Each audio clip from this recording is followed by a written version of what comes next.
when Trump came, the Saudis had three demands. You were talking about the Ummah, is it incapable and the like. Saudis had three demands. The Americans were going there expecting that the first demand would be ceasefire in Gaza and the Israelis have to withdraw.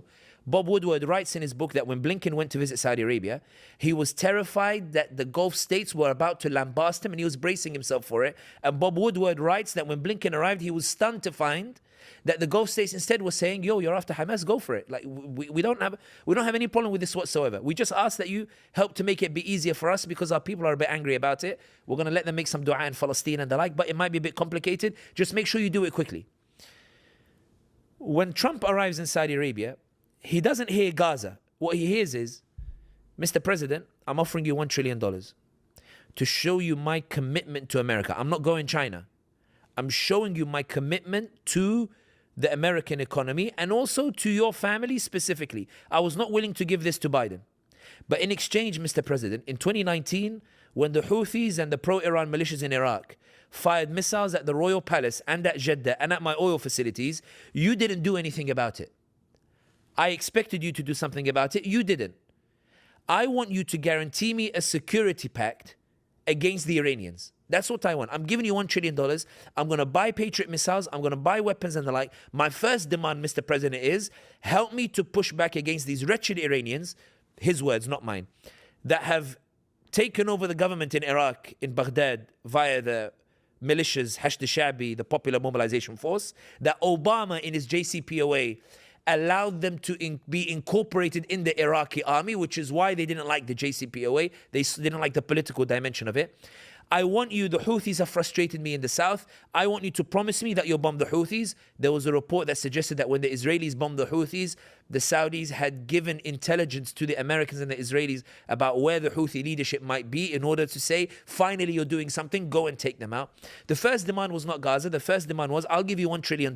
I'll give you money if you promise to protect me. I will give you jizya. I will give you $1 trillion if you promise to give me a NATO-style security pact against the Iranians. Biden said he can't get it through Congress, but he was about to allow the Fifth Fleet to incorporate the Hostile Defense Act. Mr. Trump, I'm giving you $1 trillion. You need to give me more than that. Second, Mr. Trump, okay, what is it, Mohammed bin Salman? Is it Gaza? No. My second demand, as a result of the antagonism of Biden and the antagonism of the American Congress, and as a result of what I did to Khashoggi, and as a result of my crackdown on people here in Saudi Arabia, companies are unwilling to invest in Saudi Arabia. They're setting up in the UAE, hoping they can do business via UAE into Saudi Arabia. I passed a law in which companies had to open up in Saudi Arabia itself, but many companies are not opening up in Saudi Arabia itself. And I need you, Mr. Trump, to openly celebrate what I'm doing here in Saudi Arabia so that companies can say, I am the future, so they can finally come and pump money in. I'm a geopolitical risk consultant. That's my job. When clients come and ask me about Saudi Arabia, and I ask them, what is it that makes you hesitate about Saudi Arabia? They actually don't say it has anything to do with the human rights record. I remember one of the biggest companies in France, when we were sitting together, I remember they said, to be honest, the Khashoggi and human rights stuff, we don't really give a damn about it. Like, we do business in many countries that have poor human rights record. United States. That's a good example. But they said in Saudi Arabia, our issue is not to do with human rights. Our issue is, we don't like the fact that the Saudi Crown Prince can wake up in a bad mood and just shut down a project. He said in the UAE, at least they have the free zones, and bin Zayed doesn't touch the free zones. It's English common law. It's whatever, you know, he doesn't interfere in it. We know there's a sense of certainty. We don't like the fact that the Saudi Crown Prince can wake up, he doesn't like somebody, he takes the contract of him and that project starts stalling. We're not willing to waste money in that regard, and until he gives us some sense of certainty and framework and stability in that regard, there's no way we're going to invest in Saudi Arabia. In any case, the Saudi Crown Prince Mohammed bin Salman says to Trump, my second demand in exchange for the $1 trillion, your question was, why is the Ummah incapable? I'm telling you, I'm trying to show where the Ummah is putting its efforts. The Saudi Crown Prince says that the second demand is, I want you to publicly come out and celebrate that we are the ones who are innovating. And sure enough, Trump in his speech, he said, when we leave these guys alone, look what they build. Their cities are amazing, he said. The third demand, Mr. President, is that given that Iran has a nuclear program, and I think that they're developing a nuclear weapon, and given that you, Mr. Trump, are unwilling to go and attack the Iranians, even though we want you to, even though you are unwilling to go and bomb their nuclear program, even though you are not listening to the Israelis who are asking you and begging you to please bomb their nuclear program, if you're going to allow Iran to have a nuclear program, because they're going to hoodwink you, if you're going to allow Iran to have a nuclear program, Mr. President, we want a nuclear weapon as well. We want a nuclear technology as well. He says you're not allowed to have a bomb. He says, but we want access to nuclear technology for civilian purposes that we can later turn into a bomb. Mohammed bin Salman famously said in the Fox News interview, if Iran has a bomb, we have to have a bomb as well. There's no way like we're allowing it, etc. When the press ask, is Gaza mentioned? That's when the Saudis go, oh, by the way, yeah, Gaza. Gaza. Like, you know, just sort it out. My point is that it's not that the Ummah is incapable. 1 trillion is a lot of money. 1 trillion could have got a ceasefire in Gaza. The problem is that when Trump left Saudi Arabia with a promise of 1 trillion, you asked where the Ummah's capabilities are. And you might say that I'm only talking about Saudi Arabia. UAE told Trump, Ta'ala come. And they got these ladies, they told them, take off your hijab, and I want you to wave yours and wave your head the way that Quraysh used to do before the Prophet Muhammad sallallahu alaihi wasallam. I don't know if you've ever seen the film The Message, the Risala by Mustafa Aqad, Allah yarahmu. There is a scene when Wahshi is being introduced to Hind bint Utbah, Hind, the wife of Abu Sufyan, and she's looking for somebody to kill Hamza, the uncle of the Prophet, radiallahu an. So they bring a dancing girl swishing her hair, and they put the ring on top of her hair, and they tell Wahshi, throw your javelin, and he gets the javelin to go through that circle over there. That dancing thing is a pre-Islamic, you know, concept. UAE lines up these 20, 30 girls for Donald Trump, and they swing their hair as Trump is passing by. Why? The UAE say that if Saudi Arabia is going to give $1 trillion to Trump, they're giving it to him so that they can wield the White House in their favor to get security and also wield the White House. I don't like bin Salman too much, bin Zayed says. I don't like bin Salman too much because me and him are disagreeing on Yemen. We disagree on the geographic borders. UAE is trying to take more land. Saudi is now complaining to the United Nations. Saudi reconciled with Qatar without consulting me. Bin Salman went to Doha and went and reconciled with Emir Tamim without consulting me. I didn't want the reconciliation. And then he dragged me into reconciliation as well. I want to control Saudi. We're brothers with Saudi. We're equals. We're not. And I remember the last time I ever went to Saudi Arabia was 2014, before bin Salman became a powerhouse. So I remember we went to the King Abdulaziz Museum. And the guide who was with me, he was an advisor in the Ministry of Interior. We go to this big picture of King Abdulaziz, and he's sitting with somebody. So the guy looks at the picture and says to me, Sami, what do you notice about this picture? So I said to him, it's King Abdulaziz sitting with someone. He goes, who? I said, maybe it's the Emir of Bahrain. He goes, it's Emir of Bahrain. But what do you notice about the picture? I was like, they're sitting next to each other. They're brotherly nations. He goes, no. Look carefully. I was like, I don't know what you want from me, like Habib. Like they're sitting, both of them together, and mashallah, brotherly nation. He goes, no, the Emir of Bahrain is sitting lower than the King of Saudi Arabia because we are the big brother in the region. The UAE wants to sit on the same seat as Saudi Arabia. So UAE invite Trump and they tell him, how much did bin Salman give you? 1 trillion. I'll give you $1.4 trillion. And in exchange, don't listen to Mohammed bin Salman.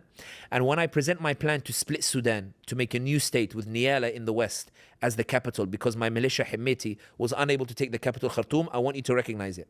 When I split Libya into two, and Haftar now has set up his administration in Benghazi in the east, Biden was unwilling to recognize. I want you to recognize Haftar as an independent state, or at least give him respite until he's able to take Tripoli again and bring the whole country under his authoritarian regime. When I go to Somalia, I want you to help me to drive out the Turks. When I go into Yemen, I want to split Yemen into two. I want South Yemen to get recognition, and I want you to recognize that because the Saudis don't want to recognize a South Yemen. The Saudis want a united Yemen because they believe that if there is a split, then both countries will be antagonistic towards Saudi Arabia. In any case, bin Zayed says, I'll give you $1 trillion. That's where $2 trillion of the Ummah went. Then the third trillion went. The Qataris, they panicked. They said, Trump last time did a blockade on us. And Trump did it because Saudis and the UAE asked him. Now they've given him $2 trillion, or $2.4 trillion. If I let this go unchecked, they will convince him to blockade me again. And last time, even though I've got the largest US military base in the region, it didn't protect me from the last blockade. Trump told the troops to stand down while Saudi was about to invade, and then I had to really scramble and lobby and ask the Israelis to help me out in order to make sure that So Qatar says, Ta'ala ya Trump, come. They're all expecting Gaza to be on the table. Instead, they find that the first 3-4 priorities are not Gaza. The Qataris, they say, how much did they give you? They gave you 1 trillion, 1.4. We'll give you 1.4 trillion and the Boeing 747, a palace in the skies. If you promise to agree that anything they ask you, you will let us know what they ask you so we can also be consulted as well. You asked, is the Ummah incapable? The Ummah is not incapable. The Ummah has $3.4 trillion that they're able to spend to develop the Ummah.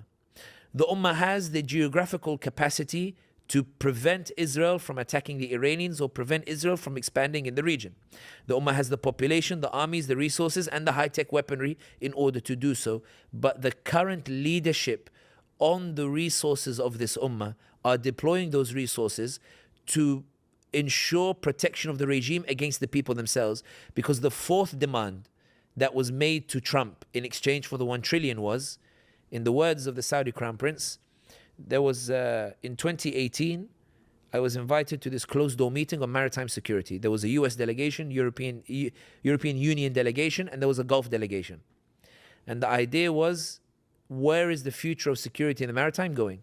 There was the second in command of the US forces in the Gulf sitting in the room, senior European diplomats, and senior Gulf military representatives. So the US second in command is talking to us about his visit to the Saudi Crown Prince Mohammed bin Salman in 2018 with Mark Esper, who was Trump's defense secretary, where he says the Saudi Crown Prince told us something that floored us. No Saudi prince has ever said this to us before. We were like, what? He said to us that, listen, my people are... Islam is still the dominant influence in this country. And I need at least 25, 30 years before I can remove these influences or at least restrict it and relegate it to Mecca and Medina. I need your help with that. I need your universities. I need this and the like. Meaning what he was saying was, I need you guys to help me against who? Against my people. I need you to help me against the Ummah. I need you to help me deploy the resources of the Ummah against the Ummah, because the Ummah want to use those resources against you. But I would prefer your vision of how the world should be rather than the Ummah's vision of how the world should be. So you lot need to give me time and protect me from this Ummah that wants to use the Ummah's resources for the Ummah. I need you to protect me from the Ummah when I use the Ummah's resources against the Ummah itself. I'm giving you $1 trillion to guarantee me that if anything happens in Saudi Arabia, if anything happens in the UAE, you solemnly swear to send in your troops to rescue me from an Ummah that is going to be very angry when it sees how I'm going to spend the resources of the Ummah. And I finish it with the hadith of the Prophet Muhammad sallallahu alaihi wasallam. Rasulullah sallallahu alaihi wasallam, when he spoke about, everyone likes to quote the hadith, that one day the enemies will come on you like they come on in a feast, like on a plate, they will all eat. And the Sahaba were really disturbed by it. So they said, Ya Rasulullah, will we be many on that day, or will it be because we're so few?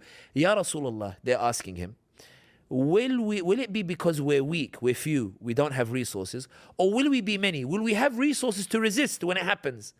And he said to them, sallallahu alayhi wasallam, that you will be many on that day, but you'll be like the foam of the sea. And they said, what do you mean like the foam of the sea? He said, you'll be like the foam of the sea because your hearts will be afflicted with wahan and karahiyat al-maut. You will resent death. You'll resent anything associated with sacrifice. And your hearts will be afflicted with wahan, which is a love of comfort. You'll always try to choose the easy path or the path of least struggle. And that is what will result in your many numbers and resources being ineffective against lesser resources. In America, $1.5 billion is raised every year for zakat.